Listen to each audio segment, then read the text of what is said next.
आज मैं आपको एक ऐसी सजा के बारे में बताने जा रहा हूं जिसे सुनकर आपकी रूह कांप जाएगी, डर से आपके रोंगटे और सर से पसीने निकल आएंगे।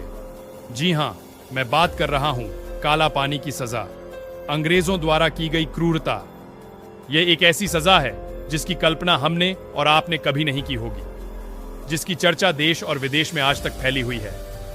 और यह सजा हमारे भारतवर्ष के वीर स्वतंत्रता सेनानी को भुगतनी पड़ी है, सिर्फ और सिर्फ देश की आजादी के लिए। जी हां, हम बात कर रहे हैं सजा ए काला पानी कि यह सजा अपने समय की सबसे क्रूर सजा मानी जाती थी। यह सजा अंग्रेजों द्वारा भारत की आजादी में लड़ रहे वीर स्वतंत्रता सेनानी को दी जाती थी। बहुत सारे वीरों ने इस सजा को हंसते हंसते अपनी मातृभूमि की आजादी के लिए काट लिया। सन 1857 के विद्रोह के बाद अंग्रेजी को यह पता चल गया था कि उनकी हुकूमत भारत के ऊपर अब ज्यादा दिन तक और नहीं चलने वाली थी। इसलिए 1857 के विद्रोह के बाद से पकड़े गए वीर स्वतंत्रता सेनानी को तड़पाने के लिए और उनके दिमाग से आजादी का ख्याल मिटाने के लिए अंग्रेजों ने भारत से हजारों किलोमीटर दूर समुद्र से घिरा हुआ आइलैंड, जिसे आज हम अंडमान निकोबार के नाम से जानते हैं, वहां भेज दिया और उन कैदियों को कोड़े मार मार कर उनसे एक जेल बनवाई, जिसे अंग्रेजों ने सेल्यूलर जेल का नाम दिया। मगर भारतीय इतिहास में इससे काला पानी की सजा के नाम से जाना गया, क्योंकि यह एकमात्र ऐसा जेल था जो भारत से हजारों किलोमीटर दूर समुद्र से घिरे हुए आइलैंड अंडमान निकोबार की राजधानी पोर्ट ब्लेयर के तट पर बनाया गया था। और इस जेल को धरती का नरक भी कहा जाता है। यहां मिलने वाली उत्पीड़न कैदियों के लिए किसी मौत से कम नहीं थी। सेल्यूलर जेल का निर्माण सन 1896 में शुरू किया गया था और यह जेल 1906 के आखिर तक बनकर पूरी तरह से तैयार हो गया। यह जेल आम कैदियों के लिए नहीं बनाया गया था। इस जेल में वैसे कैदियों को भेजा जा रहा था जिनके दिलों दिमाग में आजादी के लिए और अपने राष्ट्र के लिए देशभक्ति की भावना कूट कूट कर भरी हुई थी। हर एक सेल का साइज 4.5 मीटर x 2.7 मीटर रखा गया था और सारे सेल एक अनंत काल अंधेरी काल कोठरी जैसी थी। उसमें कहीं से रोशनी आने की कोई संभावना नहीं थी और 3 मीटर की ऊंचाई पर एक खिड़की लगी हुई थी जो दूसरी ओर के कैदी की पीड़ा को सुनाती थी। जानबूझकर अंग्रेजों ने इतना छोटा सेल बनवाया था। इतने छोटे से सेल में ना तो कोई कैदी अच्छे से सो सकता था और ना ही 2 कदम चल सकता था। सेल्यूलर जेल में आए हुए सभी कैदियों को अलग अलग सेल में रखा गया था, जिससे वे अकेले रहें और भागने के बारे में कोई षड्यंत्र न करें। और सेल्यूलर जेल को भी इस ढंग से, इस तरीके से बनाया गया था कि कोई कैदी इस जेल से भाग ना पाए।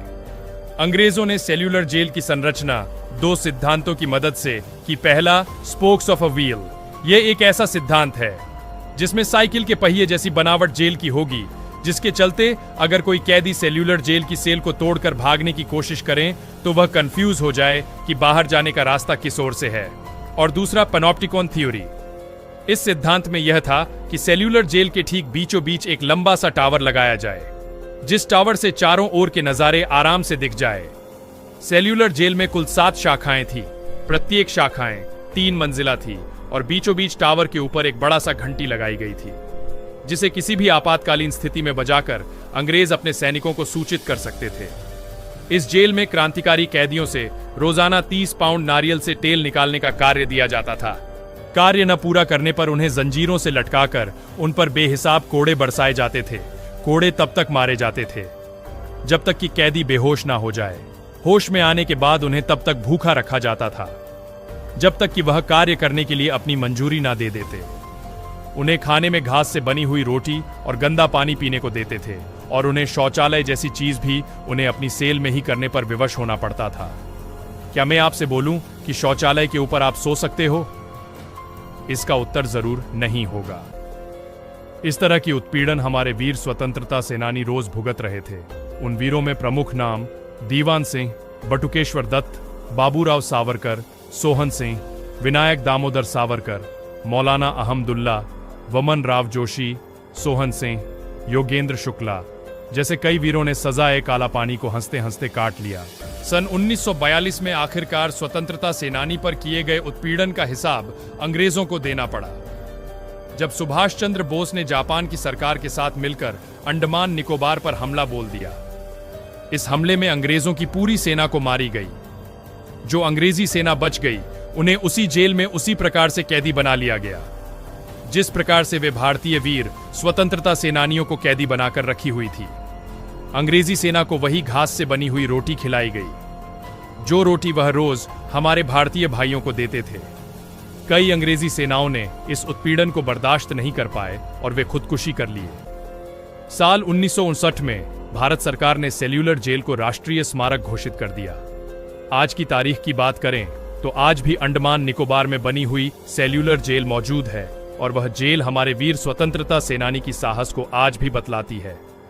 हमारे वीरों की स्मारक आज भी वहां मौजूद है, जिसे देखने के लिए रोजाना कई सारे लोग देश और विदेश से उस जेल में जाते हैं और उनके सामने अपना सर झुकाकर उनके साहस को नमन करते हैं।